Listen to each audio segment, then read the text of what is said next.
ในวันที่ 13 ตุลา 2025 พนักงานองค์การอัยการประชาชนสูงสุดรับฟังปาฐกถาวันประกาศเอกราช 12 ตุลา 1945 ครบรอบ 80 ปี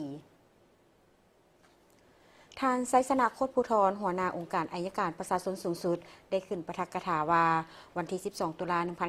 1945 ได้กลายเป็นเหตุการณ์ที่มีความหมายประวัติศาสตร์ของชาติลาวเฮา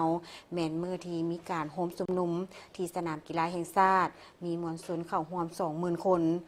ในมือนั้นรัฐบาลลาวอิสระได้เป็นตัวแทนให้แก่วงคณะญาติแห่งชาติประกาศความเป็นเอกราชของประเทศลาวต่อโลกอย่างเป็นทางการประกาศโฮมแผ่นดินลาวเป็นเอกภาพได้ออกแถลงการเกี่ยวกับการเปลี่ยนแปลงการปกครองลบล้างทุกสัญญาที่ลาวได้เซ็นกับพวกลาวเมืองขึ้น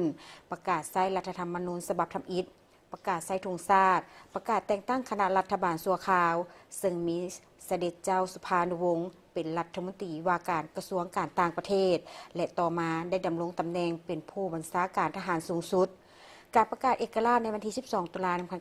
1945 ได้เห็นให้ชาวโลกรับรู้เกี่ยวกับความเป็นลาวรับรู้อธิปไตยของชาติลาวก็คือเขตน้ำแดนดินของประเทศฮู้รัฐบาลชั่วคราวของลาวและรับรู้ชาติลาวคนลาวก็เป็นคนที่มีเกียรติศักดิ์ศรีเหมือนคนชาติอื่นและอยากมีอิสระภาพเป็นเจ้าชะตากรรมของตน